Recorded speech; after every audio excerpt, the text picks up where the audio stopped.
Sakpase. Hi, I'm Daniel KEIL. I'm an attorney. I've practiced in Miami for the past 50 years.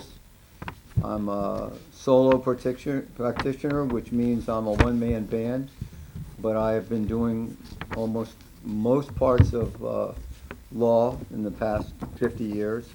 Right now, we're doing a lot of foreclosure defense because we know a lot of people in Miami are having problems paying their mortgages because of the price of living, the price of gas, the price of your groceries. So we specialize in representing people who have foreclosure filed against them or will have one against them. And we've done over 1,500 mortgage modifications in the past 12 years, and probably another 400 for short sales, and we've done probably another 800 reinstatements. Reinstatements where we were able to get the bank to negotiate with us and work a payment plan in order for you to be able to reinstate your mortgage and not lose your house in foreclosure. I've been very successful in doing that. We estimate that probably 500 of our modifications were for Haitians here in Miami, and I'm very proud of the fact that I've been an active member of the Haitian community for all these years, and we've sponsored, we've sent over 1,000 soccer balls and 1,000 knapsacks and to Haiti in past years. And I've been associated with other radio stations in Haiti, Radio Mega and Radio 1580. So there are a fair number of my clients are Haitians, and I get a lot of referrals. So I believe I get the referrals because I did a good job, and they believe in me, and I'm a very pro-immigrant. My grandparents came from Poland and Lithuania, and thank God they came because all of their relatives that stayed were murdered in the Holocaust. So I have a very strong affinity for immigrants that have come here and used the opportunity to become Americans. And the Haitian people, especially the ladies, in my experience, are the hardest working people in Miami. I have many, many ladies who work 2 jobs. In fact, I was saying before to Rupi that I had a lady that worked 80 hours. She worked in the hospital 40 hours and another 40 hours in a nursing home. And she was supporting probably 6 or 7 people in her house. So I made a deal with her. I said, if I can modify your mortgage and cut it in half, you have to promise me that you're going to quit that second job. And sure enough, we did, and she quit that second job. So I was really proud of her, but she is just one of many people, and I have a very strong distaste for what's been going on in this country from the Republicans and from the president with his discrimination against Haitians. And I feel it's horrible, it's terrible, and hopefully the 2 years that he has left will be able to get through it. But the Haitian community can always depend on my support in what I do. And as I was saying, real estate is just one part of my practice.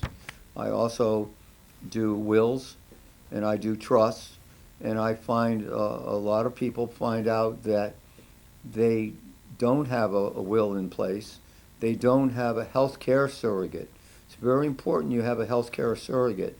If you get sick and you don't have a health care surrogate giving your spouse or giving your daughter or son permission and the authority to make medical decisions for you, the hospital will make the decisions for you.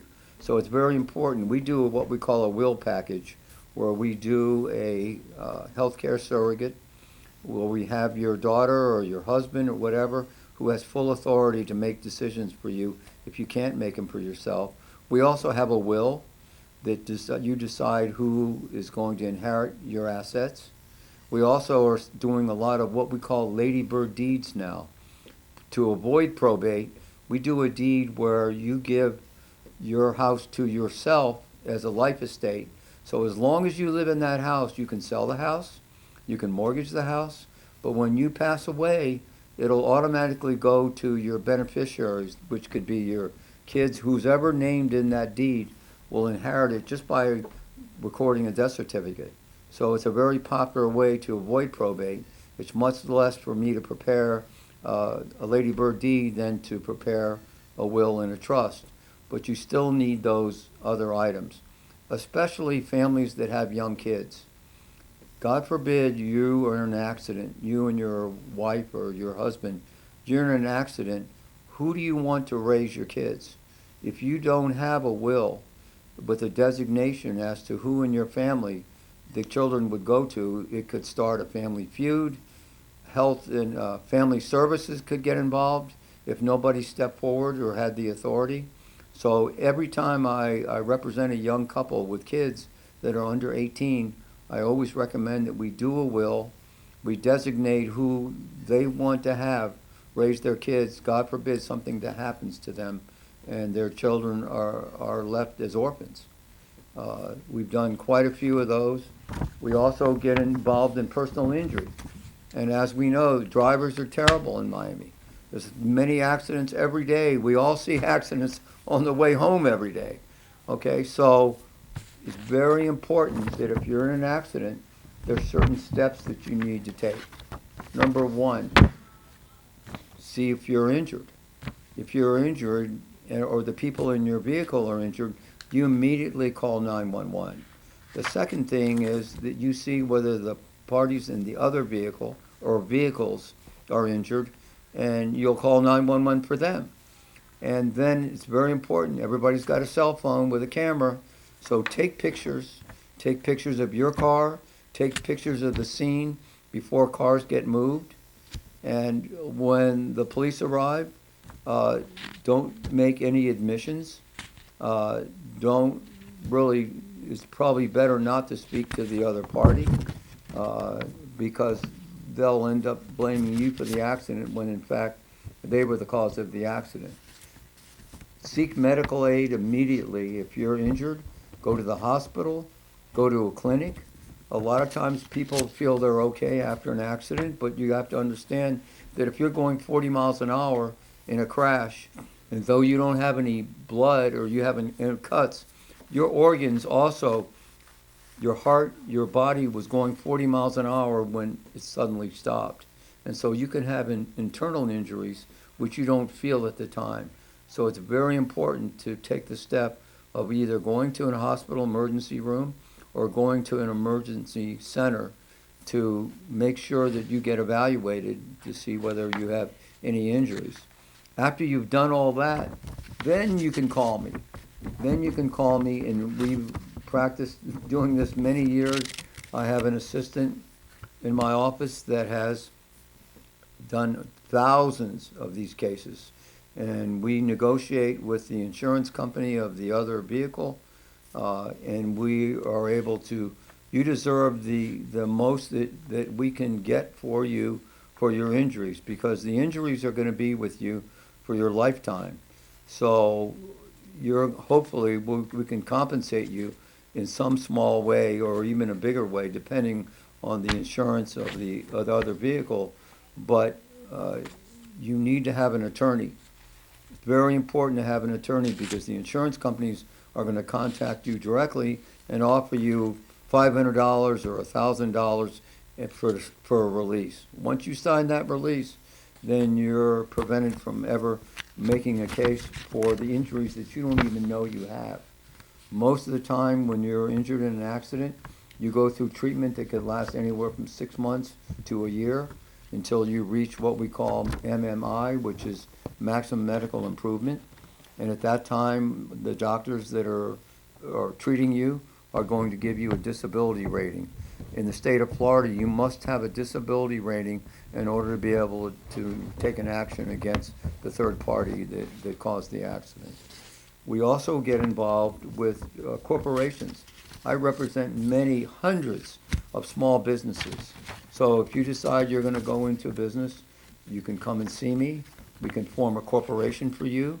We can do a lease if you're gonna lease a property or an office or a store. We can make sure that you have the proper insurance.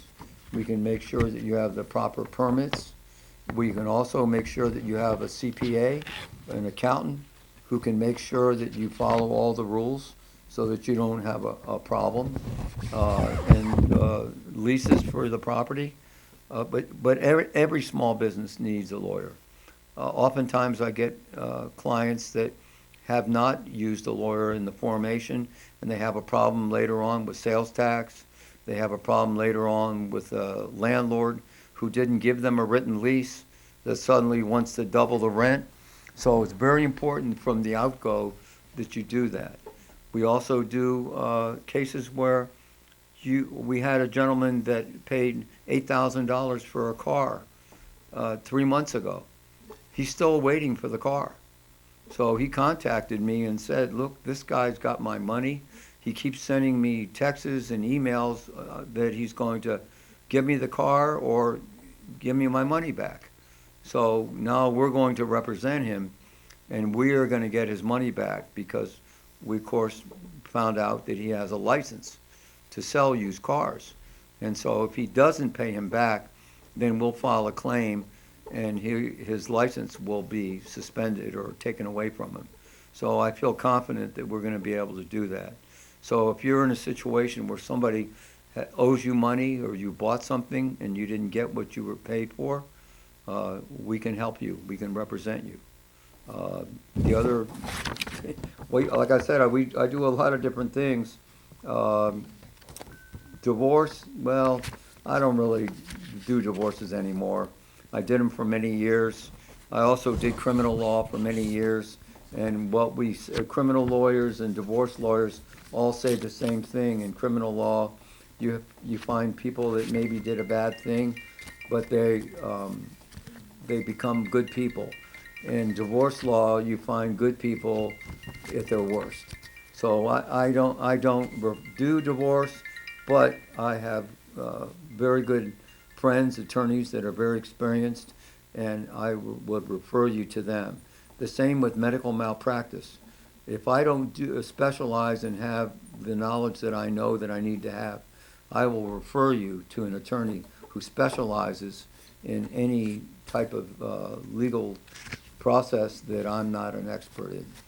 And so you can count on me not trying to do on-the-job training with your case. I'm going to refer you to the best people available, and I have associates and friends that have been practicing as long as I have. I also practice in the probate court, where we find that many people do not have a will. They do not have a Lady Bird deed. They pass away and they have 5 children. They're adults in a lot of cases. They're in their 40s, 50s, whatever. And they suddenly see that they have a house that they don't want, they want to sell.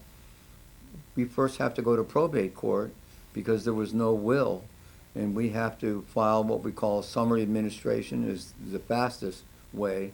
Sometimes it's general administration, but we need a court order from the court awarding the house to the beneficiaries. If there's 5 children, it'll be awarded to those 5 children. Then and only then will they be able to mortgage the house or sell the house. We have many cases where their parents have gotten a reverse mortgage. Well, the reverse mortgage says that when they pass away or they move out of the house, they move to a nursing home, then the loan becomes due. And so they will give them a year max, and then they'll file a foreclosure.